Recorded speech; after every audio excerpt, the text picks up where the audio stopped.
Well, good morning, everybody. Good morning, yes. Open up, if you will, to the book of Joshua. How many of you are excited to not only start something new, but to have it be the book of Joshua? Anybody? I am. Okay, good. There's some. Okay, good. Woo! It's not just me that's excited about this. All right, good. Well, I trust you have the study guide in front of you, 3 pages long. So we'll be here. I hope you don't have any lunch plans. No, I'm kidding. We even have lunch plans. So I've entitled the series, Trained for Obedience. Trained for Obedience. That's not on your sheet, but you can write it down since I know you have paper. By the way, you don't have to limit your notes to what's on the paper there. You can take whatever notes you want. I got a funny story for you before we get started. Uncle Oscar was apprehensive about his first airplane ride. His friends, eager to hear how it went, asked if he enjoyed the flight. "Well," commented Uncle Oscar, "it wasn't as bad as I thought it might be, but I'll tell you this, I never did put all of my weight down." Oh, come on, that was funnier than that. Well, today as we study the book of Joshua, God wants you to understand the book of Joshua. So how are we to understand the book of Joshua? Well, if you've been through these introductory messages with me before, you're going to know exactly what we're going to be doing today. We're going to be looking at the ways that we understand the book by understanding the place of the book, by understanding the purpose of the book, and by understanding the theology of the book. So the place, the purpose, and the theology of the book of Joshua. So as we get started, the place of the book, let's look at first the author. As my good Bible-believing, scholarly students here, one of the things that's most important as we study the book of any book of the Bible is understanding who the author is. And while this book, Joshua, doesn't specifically identify its author, conservative scholarship asserts that the author is in fact Joshua, the son of Nun. So who is Joshua, aside from who you're looking at right now? Nothing? Rough crowd today. All right. So he makes his debut in the book of Exodus in chapter 17, verses 9 through 14. Now you don't have to turn there. But in Exodus chapter 17, verses 9 through 14, this unforgettable battle with the Amalekites. You guys remember this battle with the Amalekites? Moses is there, and he has to have his hands up. And as long as his hands are up, they win. And when his hands fall, they start to lose. You guys remember this battle from Exodus? It's a great story from the book of Exodus. So Moses needed to have his hands up, and his hands get heavy after a while. So to recreate this, I want you guys to have your hands up like this for the rest of the sermon and see if you can do that. No. Think you can do that? I bet Hayden probably could. The girls probably could too. Have your hands up for the whole rest of the sermon. Let's see how that goes for you. You're going to get heavy after a while, and it's going to be tough to hold them up like that. What if you had hundreds and thousands of people who were at battle whose lives depended on the fact that your hands stayed up? That's a lot of pressure. Moses needed help to keep his arms up. Who did he have help keep his arms up? Let's think about this for a minute. Who do you suppose helped him to keep his arms up? Anybody? Any guesses? Joshua! Excellent. Okay, June is awake. Good. All right, anybody else? Joshua. Now for bonus points, who's the other one? Aaron. Actually, it wasn't Joshua that held his hands up. It was Hur and Aaron. Joshua led the battle. Moses is not in the battle. Moses has his hands up. And Hur and Aaron have to hold his hands up so that Joshua can lead the Israelite army into battle with the Amalekites. The leader of the Israelite army fighting with the Amalekites at the time was Joshua. And we bump into him again in Exodus chapter 24 and verse 13, where he's called the assistant to Moses. And again, Joshua is called the assistant or servant of Moses in Exodus 33 and verse 11. So when does Joshua rise to such prominence that he can lead the battle in Exodus 17? How old does he need to be by this time? You know, the Bible doesn't tell us. The Bible doesn't tell us how old he is. The Bible doesn't say that he rose in the ranks and became the commander of the army so that Moses could have his arms up. It doesn't tell us any of this stuff. It just simply states that Joshua is leading the battle. And you're like, okay, cool. But if he's old enough to lead the army in battle against the Amalekites, it would seem to me like he was old enough then to have crossed the Red Sea on dry land. He probably remembered Egypt. He saw all of the same miracles. Remember, if you were in Sunday school class and we went through this, remember, Mary? We went through all this stuff in the book of Exodus. The manna from heaven, the water from the rock, the crossing of the Red Sea, miracle after miracle after miracle. In the book of Exodus, Joshua would have had front row seats to all of it, especially as somebody who was able to serve as the assistant of everybody else, Moses. This guy saw it all. All the miracles, all the information, all the stuff, Joshua was there. And later on, as the children of Israel are getting closer to the promised land, according to Numbers 13, Moses sends spies to check it out. And Joshua is one of the 12 spies that goes into the land to check it out. And along with Caleb, Joshua comes back as the only two who give a favorable report to Moses that they can take the land. The other 10 come back with this terrible report that there's giants living in the land, we could never take it, there's no way, why would God bring us here if we could just go back to Egypt? They always just wanted to go back to Egypt. And Joshua and Caleb are the only two that stand up for the Lord and say, you know what, if the Lord is on our side, we can take anything. It doesn't matter how big they are, we can take it. If God's going to give it to us, it doesn't matter who's down there, it doesn't matter how big they are. If God wants us to have it, we can take it. Well, what happens to the children of Israel as a result of this lackluster report from the other 10? The disobedience of those other 10 spies causes this 40-year wilderness wandering that the children of Israel must endure. And God does that so that that first generation can die out. And so that the people that he brings into the promised land under the leadership of Joshua is the second generation of Israelites. And we're going to see how that all plays out as we go through Joshua. And after the death of Moses in Deuteronomy 34, we read the words from verse 9. Now Joshua, the son of Nun, who was full of spirit and wisdom, for Moses had laid his hands on him, so the children of Israel heeded him and did as the Lord had commanded Moses. Imagine being Joshua at that time.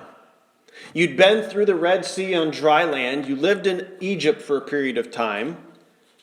You're being fed manna from heaven. You see all these miracles. You're there. You're leading the battle against the Amalekites. You've been in war. You've been in battle. You wander in the wilderness for 40 years after having gone out as a spy. You see that first generation all die out. And now Moses, the most revered leader of Israel, probably of all time, is now dead. Wow. You've seen God's faithfulness to the people of Israel. You've seen God's faithfulness to Moses.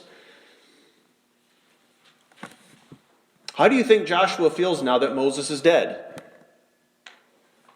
What do you think's going through his blood? What do you think's going through his head? How do you think he feels? Is he nervous, do you think? Is he scared? Is he anxious? Is he fearful? He's been second banana, second fiddle for years. And now it's his turn to step up to the plate and lead these people. Have you ever had to play second banana for a long time to somebody? You ever been second fiddle to somebody for a period of time? Maybe at your workplace, you're the assistant manager for years and years and years and years. All of a sudden, it's your turn to be the manager. Maybe you were in a band and you did play second fiddle for years and years and years. Now it's your turn to be first fiddle. How's that going to make you feel? Excited? Nervous? Scared? How do you feel? It's hard to say exactly how Joshua felt. He probably had all kinds of emotions. The emotion of seeing Moses die is one thing. Having to lead the people is another thing. There were a whole group of people that didn't think they could take the land, and now God says, we're going to go take the land. How's he going to do? What's he going to do with this ragtag group of people? They're not well equipped for a battle. They're not organized. He knows the odds that he's up against, because he was one of those spies that went 40 years ago into that place, and he saw it then. He saw how big the people of Canaan were when he was a spy. They were giants. God also revealed earlier on that the people of Israel were not the largest group in the area. In fact, there were 7 other nations that were larger than Israel. So as we think about the odds that Joshua is up against as he's about to take the land of Israel, they were the nation of Israel. Let's think about them compared to other groups in the land. They were not as big physically. Remember, because Joshua saw giants in the land. The people of Israel were not giants, so the other people were bigger. They were not as large numerically. There were 7 other nations in the area that were larger in terms of population. They were not as advanced culturally. They weren't as put together. They didn't have quite the system that other nations did. They weren't as sophisticated politically. They didn't have a system. They didn't have a king. They didn't have a cabinet or a this or a that. They didn't have any of that stuff. They weren't as advanced technologically. You know, they didn't even have iron. You remember the story of 1 Samuel? They didn't have the iron. They had to contract out iron for their farming from the Philistines because they didn't even have iron. They didn't have the same kinds of weapons. So they didn't even have the technological advantage. So they weren't as big physically, numerically, culturally, politically, technologically. And God says, go ahead and go take it. Now that Moses is dead, go ahead and go. How do you think he's going to do? In the face of these odds, God tells Joshua to go. In fact, 3 times in the first chapter, God tells Joshua, verses 6, 7, and 9, to be strong and courageous. I feel like the reason that God has to tell Joshua 3 times to be strong and courageous, because Joshua was feeling probably about this big. And God had to beef him up and say, you know what? You need to be strong. You need to be courageous. Everything's going to be okay. I'm going to be with you. I'm going to be with you as I was with Moses. He's going to tell him over and over again throughout the book, I'm going to be with you as I was with Moses. The people are going to fear you as they feared Moses. I'm going to be with you. It's going to be okay. Be strong and be courageous. It's going to be okay. Because Joshua was probably shaken in his boots. Remember, the only reason we're given any commands in Scripture is because by nature we wouldn't do the same otherwise. So God has to tell him, be strong and be courageous. Because if he already was strong and courageous, God probably wouldn't have to tell him that. So who's the audience? So that's the author, Joshua, the son of Nun. That was his background, his life, his history. The audience, to whom was this book written? We fully understand why this is important. It's so important that we understand to whom it is written. I share this story every time. I'm going to share it again just because I love you. If I write Amy a letter, and I say, my dearest Amy, and I go on to describe how beautiful she is and everything she means to me and how angelic she looks and everything about her is just amazing. And who should I pick on? Oh, Chris, I'll pick on you, Chris. Thanks for being here this morning. You find this letter and you start to read it and you're like, I cannot believe he thinks of me this way. That's so wrong on so many levels, isn't it? So I didn't write it to you. I wrote it to her. Knowing who the audience is really defines what the letter's all about. Who did Joshua write this book to? Did he write it to you? Did he write it to me?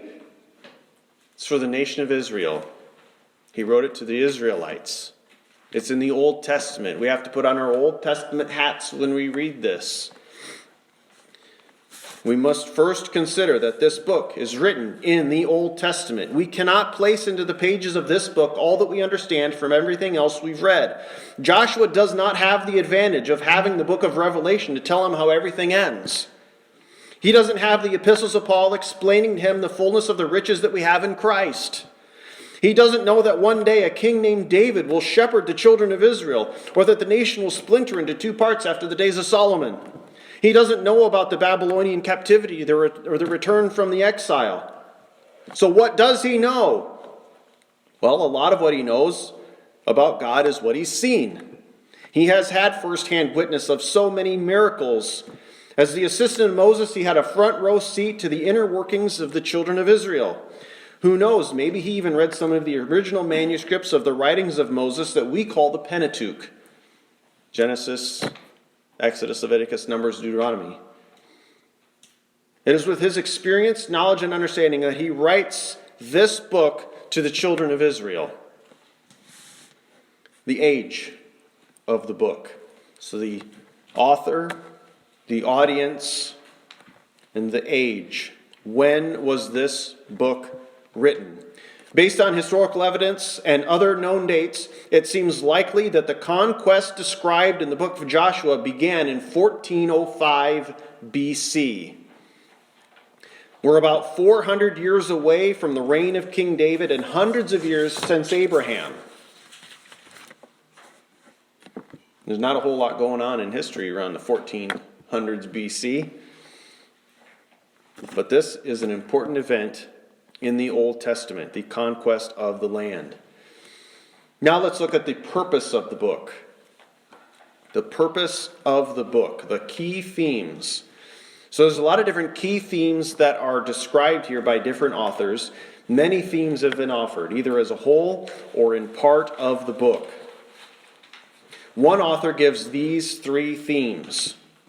A transition of power from Moses to Joshua is a theme throughout the book. It is a conquest and division of Canaan. So how do they get it and how do they divide it up? And thirdly, God's faithfulness to his promises. As you remember, Genesis 15 is originally when God described to Abraham the boundaries of the land that he was going to get. In Genesis 12, God told him he was going to get the land. He's going to get some land. He tells him to go, and he starts to go. And in 15, he kind of describes a little bit more fully the boundaries therein. And God is going to be faithful to the children of Israel to get that land. Now, let me ask you this, my good Bible scholars. In the course of time, whether it's the conquest of David, who takes more land, Joshua, as we read here, as he begins to take the land, has the nation of Israel, even to this day, ever gotten the full extent of the land promised in the Bible? No, they have not. So in the 2020, September 20th, what can we conclude about God, his faithfulness to his promises? Must not be very good. Or will they get it in the future? They just haven't gotten it yet. They'll get it someday, won't they? Just because they don't have it yet doesn't mean they'll never get it. So God is faithful to his promises, and he begins to give them the land here in the book of Joshua. Another says that it's God's gift of the land. So the whole book is, the major theme of the book of Joshua is God's gift of the land. And another author, a third author, gives these 7 themes. So God fulfills his promises. So that keeps coming up.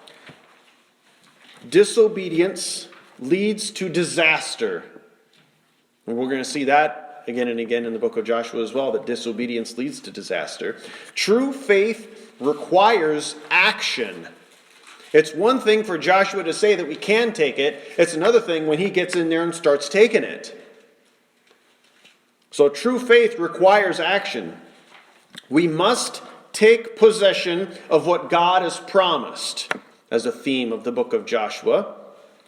God is sovereign judge over all of the nations.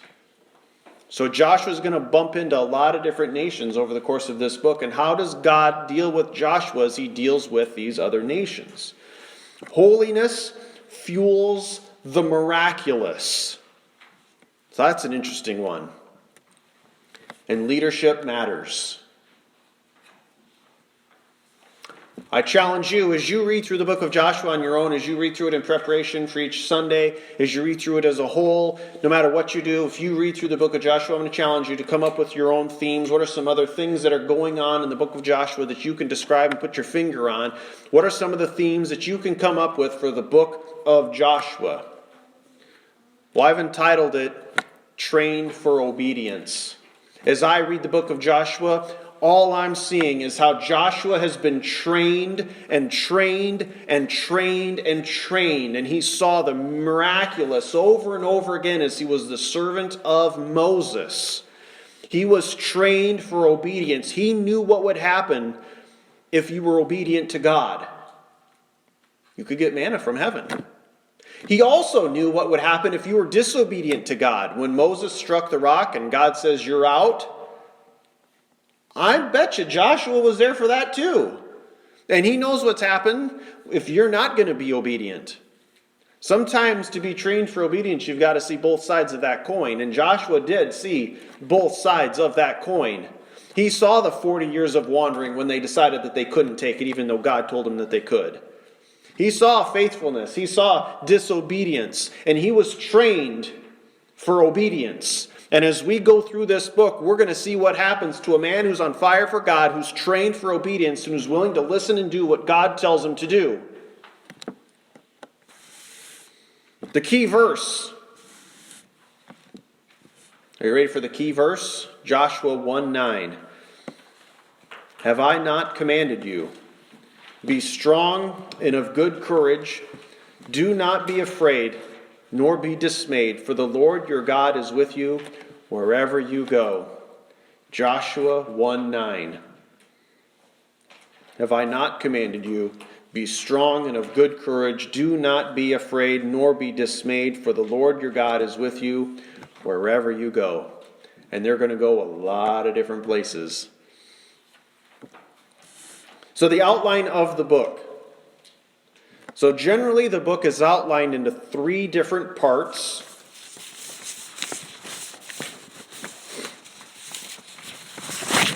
Gotta get my pages right here.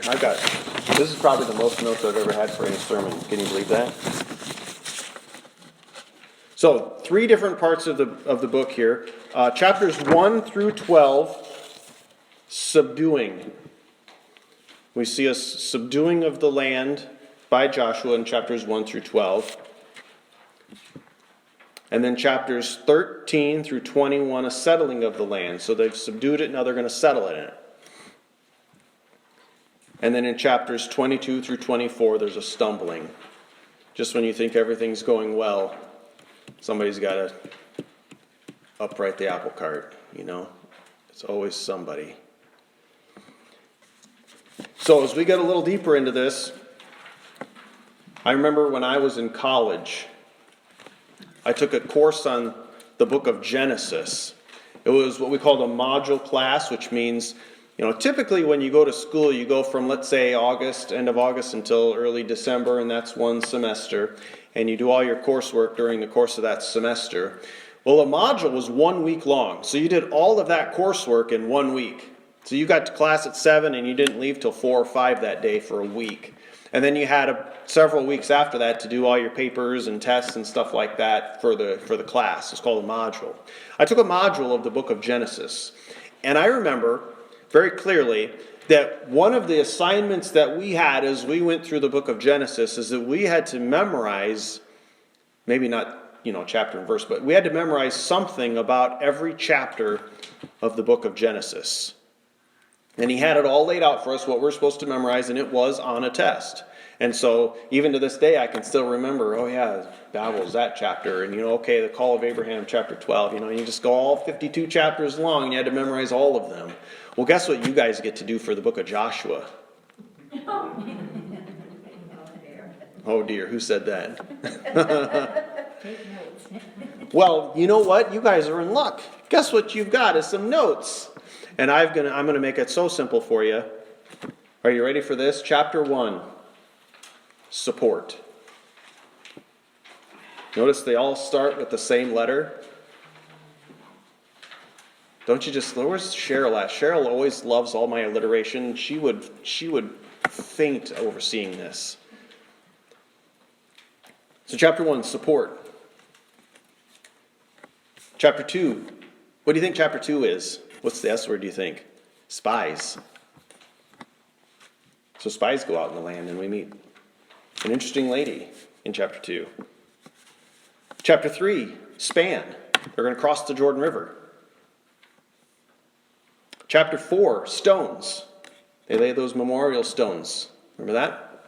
And by the way, if you've been paying attention to my daily verse that I've been putting online, guess what each day has been for the last week? Joshua chapter 1, Joshua chapter 2, Joshua chapter 3, Joshua chapter 4, Joshua chapter 5, right?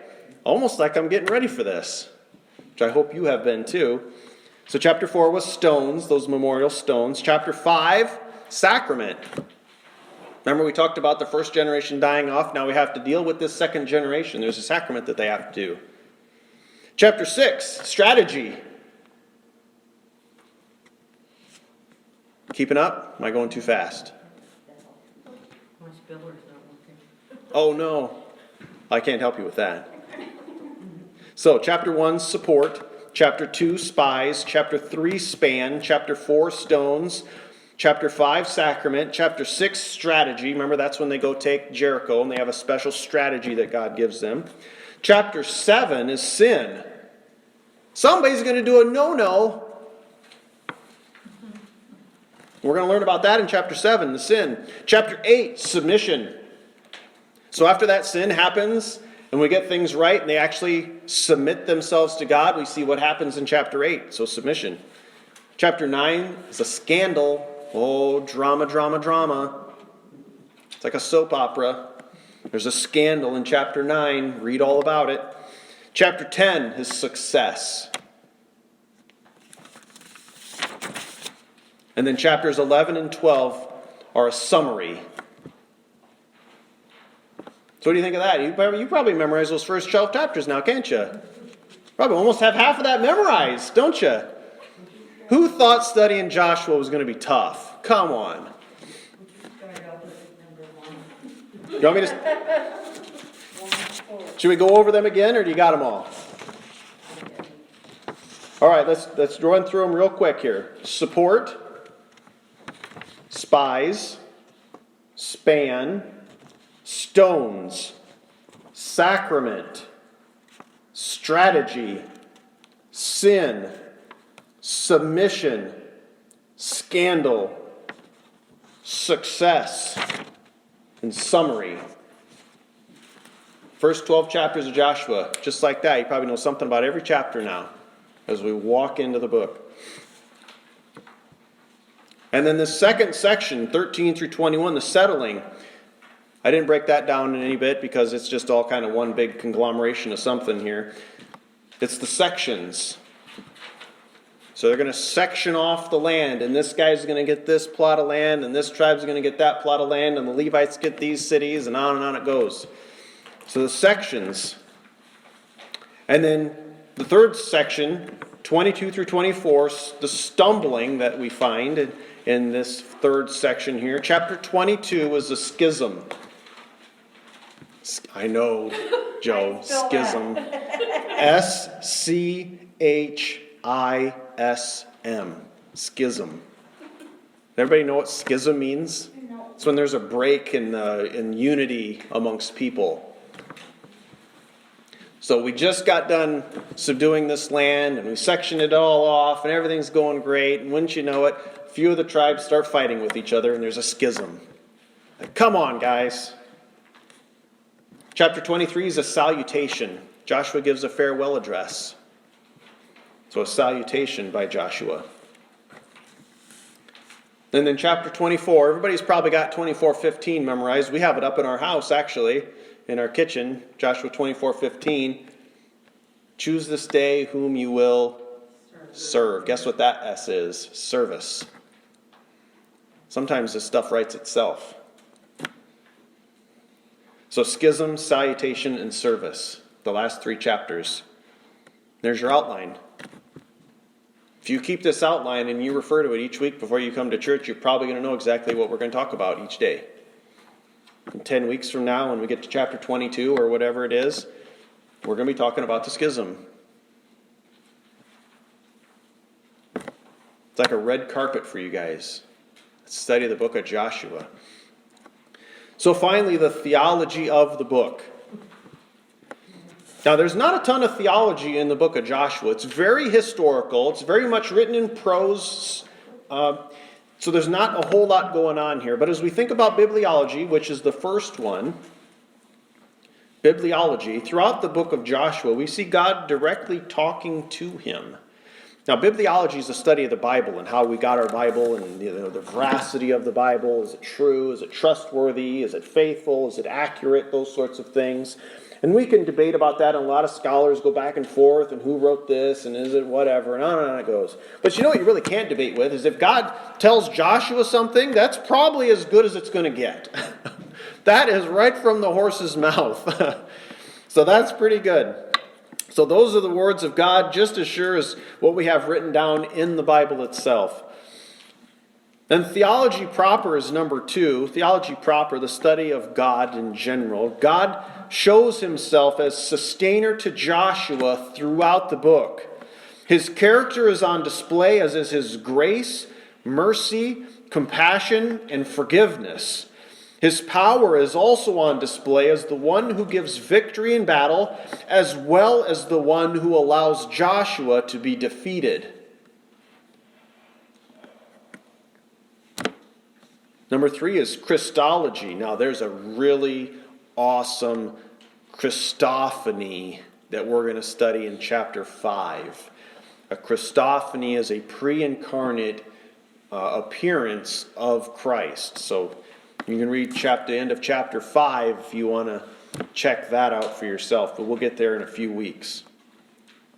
So that's Christology. And number 4 is pneumatology. And I know that starts with a P. That's like the word pneumonia starts with the letter P. It's the same idea. The word pneuma in Greek means spirit. So it starts with the letter P. Pneumatology. There's no reference to the spirit really in the book of Joshua. Angelology is number 5. There's no real reference to angels either. Anthropology is number 6. There's no reference to the constitution of mankind here. And you're probably wondering, why are we going through these if you're not talking about them? Because you need to be exposed to them so that you understand them. So when we do them in the future, you're going to be like, oh, okay, got it. The more you're exposed to it, the more you'll understand it. The more you hear it, the more often you're going to be able to recognize it in the future. So pneumatology, angelology, anthropology. And number 7 is hamartiology. Starts with an H. Hamartiology. We see the sinfulness of mankind of Achan in chapter 7 and the need for purity of our sins in chapter 7 and verse 13. So sin is very prevalent even with somebody who's trained for obedience, Joshua. We see in his camp a guy named Achan who's not up to snuff. We're going to have to deal with that as we get to chapter 7. Nobody's immune from sin, though. Number 8, soteriology, salvation. So the idea of salvation is keenly related to the concept of submission to God. In fact, the marching orders given to Joshua and the children of Israel aren't all that different from our marching orders. Can you believe that? How many of you ever would have put those two pieces of the puzzle together? The marching orders that Joshua has is to the other countries, submit or die. As we come upon you, you either submit wholly to God or we're going to take you out. That's just the way it is. That's his marching order. And we have the same kind of marching orders. You either submit to God and his son Jesus or you perish. It's the way it is. Ecclesiology is the study of the church. That's number 9. ecclesiology. There's no reference to the church because this is an Old Testament book. Of course, he doesn't have any concept or clue what the church is or is going to be, so he doesn't mention the church at all. And finally, number 10, eschatology is a study of end times. The Greek word eschatos, meaning last things or end times, so eschatology. With all the talk of settling of the land in chapters 13 through 21, this theme is repeated over and over again throughout the Bible. For example, in Ezekiel, it's in Genesis 15. To this day, the nation of Israel has never fully had all the land promised to them by God in the beginning. So as we think eschatologically, say that one 3 times fast, about the book of Joshua, as he gets land via conquering, he will never get all the land. And even yet in our day in the future, they still have more land to get. So as we think about the training for obedience that Joshua was prepared for, I'm reminded of this story. Arabian horses go through rigorous training in the deserts of the Middle East. The trainers require absolute obedience from the horses and test them to see if they are completely trained. The final test is almost beyond the endurance of any living thing. The trainers force the horses to do without water for many days. Then he turns them loose, and of course they start running towards the water. And just as they get to the edge, ready to plunge in and drink, the trainer blows the whistle. The horses have been trained and who have been perfectly learned. They are obedient and they stop when the whistle blows. They turn around and come pacing back to the trainer. They stand there quivering, wanting water, but they wait in perfect obedience. And when the trainer is sure that he has their obedience, he gives them the signal to go back and take a drink. Now, this may be severe, but when you're on the trackless deserts of Arabia and your life is entrusted to a horse, you better have a perfectly trained horse. We also must accept God's training so that we can obey him. Joshua was perfectly trained as the assistant to Moses, having gone through all the stuff in Exodus, and he's now ready to take that mantle from Moses and lead the children of Israel into the promised land, having been perfectly trained for obedience. As we study this book, let's see how he's going to do. And I'm going to challenge you guys that you need to be as trained as Joshua. Let's pray.